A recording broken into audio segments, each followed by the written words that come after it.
Welcome to KCCK's Culture Crawl. I'm Dennis Green. Say hi to the maestro, Tim Ankowich. How's it going, Dennis? Music director from Orchestra Iowa. Thanks for being here today. Great to be back, yeah. And let's see, we're here to talk, of course, about upcoming stuff, Sure. but I should say congratulations, because you are 2 shows in 2 weeks. You just finished your collaboration with TCR, Right. The Rodgers and Hammerstein show, and Yeah. it was, from all reports, fabulous. It was a great success, and it was a whole lot of fun, and it just goes to show you the capability this orchestra has, like to turn on a dime from something that's more theatrical, more Broadway, more popular, to something now that we're going back to the sort of the standard symphonic stuff that we're really designed to do. But the logistics behind such partnerships and such programming is really a step up from what we were able to do pre-flood. So I always continue to marvel at the professionalism this organization has achieved.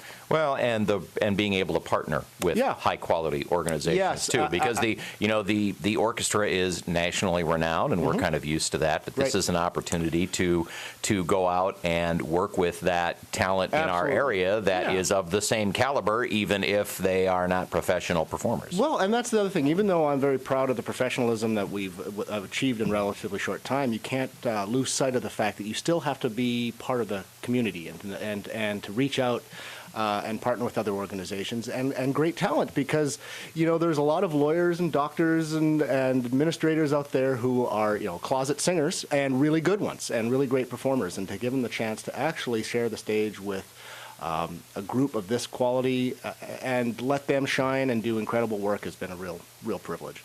A win for all involved. Yeah. But like you said, it's a pivot week. It is a pivot week. So you go from the pop stylings of going to Broadway past Broadway to Beethoven. Yeah. There you go. Yeah. Beethoven and the Bard. Beethoven and the Bard. Yeah. This program kind of came out as. Sometimes programming is difficult. You can come up with a great slogan that is great for marketing, but doesn't really come up with the best musical combinations. And then there are sometimes you come up with musical combinations that are great, but don't really follow a particular theme. And then there's trying to find that middle ground. And this one, it started out with the flagship piece was Beethoven's Fourth Piano Concerto, which is my favorite piano concerto, I think. And for those who don't know, we should, piano is your instrument. That is you are a pianist. That is my instrument. And in fact, I think people who are familiar with the piano concertos of Beethoven, the fifth one is probably the most popular, but amongst pianists, it's the fourth. There's something more mystical about this piece. And so we started with that. And so what am I going to pair that with? And I thought, well, why don't we pair it with a piece by a composer who actually rediscovered this piece. So after Beethoven premiered his Fourth Piano Concerto, it was all but forgotten. It was only after his death in the 1820s or so, this other composer named Felix Mendelssohn came by, and he rediscovered and championed the work. And so the reason why Beethoven's Fourth Piano Concerto lives on today is because of the artistry of Felix Mendelssohn. And Mendelssohn was also an amazing composer in his own right, and he is most well known for his music, incidental music of A Midsummer Night's Dream. And so that was really the underlying pinning that put this program together. And so A Midsummer Night's Dream obviously being a Shakespearean play, and there comes the title, Beethoven and the Bard. So then, when Mendelssohn wrote this, you said it was incidental music. So would this have been music that was composed to happen during a performance of Midsummer Night's Dream? In fact, what happened is the incidental music to A Midsummer Night's Dream by Mendelssohn has 2 periods to it. The first, the overture, which we're performing, was originally conceived as a standalone piece. And then only towards later in his life, he revisited this piece and then created a whole bunch of other movements in a similar style that was then intended to be performed alongside a live performance of the play. So it started out more as an abstract musical interpretation of inspired by that later turned into actual utilitarian music to be used in the play itself. I know who Mendelssohn is, of course. I don't know a lot about him. Right. Was he? I would imagine that he was very influenced by Beethoven. If one of the things he did was rediscover this piano concerto. He has an interesting biography. He comes in and out of popularity throughout the ages. In fact, he was the most famous musician during his lifetime. And he's most noted for being a composer. He was also noted for the person who rediscovered Bach.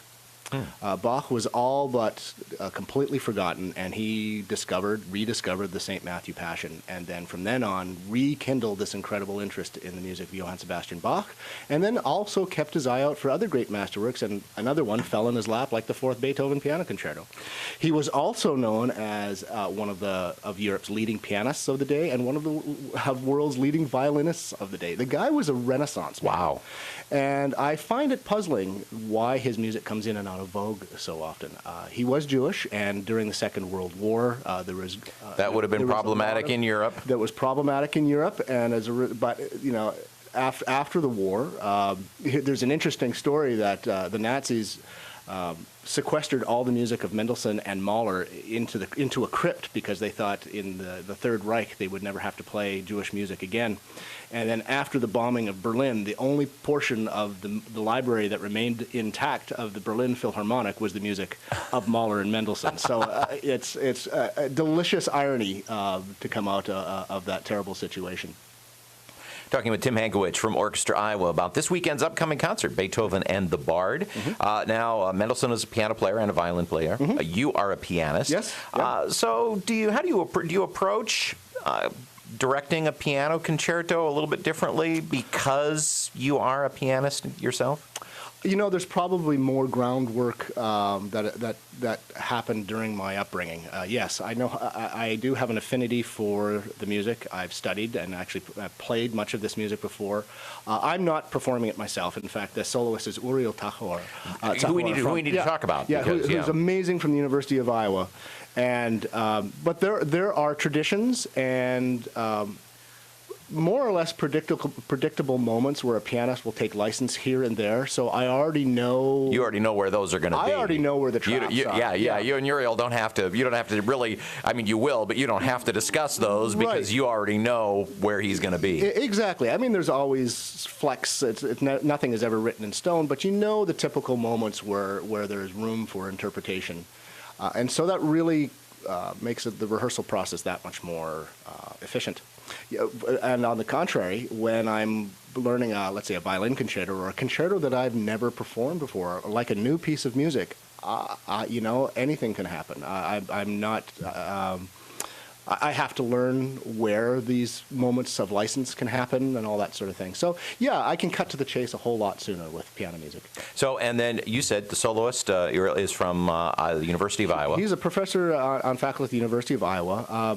One of the drawbacks of being an orchestra that only does 6 to 8 masterworks a season is you have rare opportunity, and I've made it a priority since my tenure here to reach out to the University of Iowa and to feature a lot of the professors as soloists, and it's just taken a while for me to invite Uriel to join us, because I think this is the kind of repertoire that he really excels in. You know, the music of Beethoven and Schumann and Brahms, the real great pianistic legacy pieces that he does so well, and I'm so looking forward to sharing the stage with him because he really is fantastic. I first heard him, actually, mind you, I think, 7, 8 years ago when he did a Mozart piano concerto that just blew me away. So it's been in the workings for quite some time. Now I'm just glad we got around to it. It's Beethoven and the Bard with the Fourth Piano Concerto that Tim has been talking about, and then the music of Mendelssohn inspired by Shakespeare. And it's this, you 2 concerts this weekend? Yes, we have. I have to keep track because you've done a couple of single things and some things just in Cedar Rapids. And so are we back to one in Cedar Rapids, one in Iowa City? Correct. We have a Friday performance at 7:30 at the Paramount Theater. And so Friday? No, excuse me, on Saturday. Okay, Saturday. On Saturday. And then on Sunday afternoon at 2:30 at West High School, we also have the repeat performance in Iowa City. So you get two chances to hear this great program. And tickets at? 1-800-369-TUNE, TUNE, or you can go online at artsiowa.com. Tim Hankewich from Orchestra Iowa. Thanks for coming in, and good luck with the concert this weekend. It'll be a pleasure.